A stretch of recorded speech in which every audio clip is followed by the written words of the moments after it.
Bonjour à tous, on se trouve pour une nouvelle lecture de la semaine. Ce sont les nouveaux contes zen par Henri Brunel aux éditions Librio, je crois que c'est la 2001. C'est sa édition Kalman Levy 2001, donc chez l'imprimeur Librio. Euh, Conte zen numéro 503, oui d'accord. On est sur un recueil de contes du coup zen, donc plutôt dans l'esprit bouddhiste, etc. euh, qui sont essentiellement basés, enfin même uniquement je crois basés sur l'Asie avec des histoires chinoises, quelques histoires japonaises. Ce sont des contes qui, pour la plupart, ont été intéressants de mon point de vue. Pas la majorité, mais en même temps, ils peuvent pas tous me plaire. Ils sont en général en deux ou trois parties, comme on peut le voir avec ces petites séparations-là. On a ici, par exemple, un contexte, le conte en lui-même, et puis une petite finition. Ah, il était bien au milieu, toi. Une petite conclusion ou un petit texte qui peut s'apparenter à une morale, une conclusion. Parfois, il y en a qui sont en quatre parties, comme celui-ci, il me semble. Un, 2, 3 et 4, effectivement. Euh, donc c'est plutôt une lecture intéressante, plutôt une lecture philosophique. C'est un livre assez court, il y a 90, c'est ça, 95 pages. Euh, ouais, ça doit être ça, 95 pages, je pense. Euh, je me suis trompé d'ailleurs, édition 2003, c'est écrit à la fin. Je vous ai dit n'importe quoi, désolé. Il y a des notes, il y a une table des matières avec la liste hop, des comptes ici. Globalement, c'est un livre que j'ai trouvé très intéressant.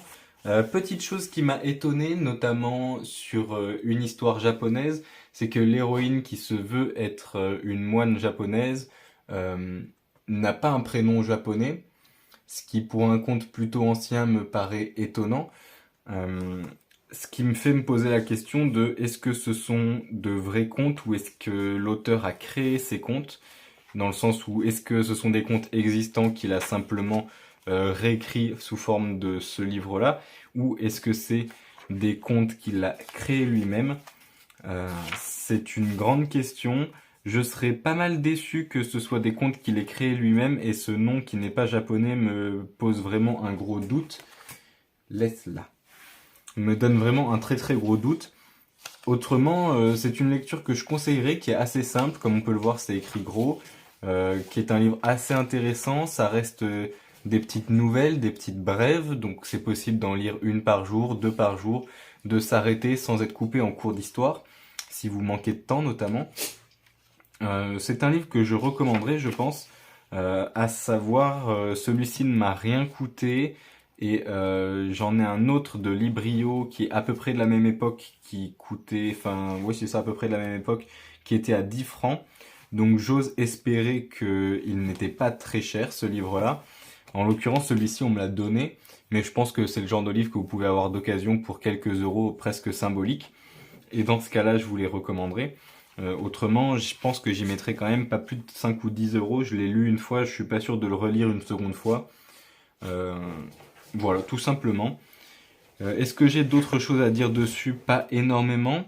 Comme je l'ai dit, c'est plutôt philosophique, ça vise à se poser quelques questions, et puis il y a la petite partie conclusion morale qui va dans ce sens-là aussi. Voilà, là, par exemple, le zen est un mystère, dès l'instant où une pensée le touche, il disparaît. Donc c'est plutôt voilà, ça offre la possibilité de se poser des questions sur certains sujets. Si on veut lire vite fait la quatrième de couverture, le zen unit le visible et l'invisible, l'humble quotidien et la réalité ultime, le relatif et l'absolu, la subtilité du trait et la finesse des tons apparentant ces contes zen à l'art de l'estampe japonaise, précise, tendre, espiègle aussi. Des récits qui nous invitent à poser un autre regard sur le monde, à savourer l'enchantement des visions, à réapprendre sa simplicité, un voyage spirituel au parfum d'encens qui nous rappelle l'étonnante modernité de cette philosophie ancestrale. Histoire d'éléphants royaux, d'empereurs mélancoliques ou de dragons de la pluie, au-delà de l'émerveillement, le zen nous laisse entrevoir avec humour et légèreté l'infinie sagesse du bonheur. Voilà, donc pour finir, c'est ce que je disais, je vous recommande ce livre s'il n'est pas trop cher. J'aimerais avant tout m'excuser, bon le chat dans le champ c'est pas très grave, par contre le chien qui fait du bruit c'est un peu plus grave. Un bonhomme, il y a un moment il faut s'arrêter quand même. T'es sorti il y a pas longtemps, là ça va bientôt être l'heure de la balade, tu peux rester calme 5 minutes. Il faut savoir que c'est une vidéo que que j'ai essayé de refaire 3 ou 4 fois. Il y a toujours un des deux animaux qui est venu m'embêter. C'est à nouveau le cas cette fois, mais avec les deux. Je pense qu'on va rester sur cette version finale. Je vous souhaite à tous une bonne journée.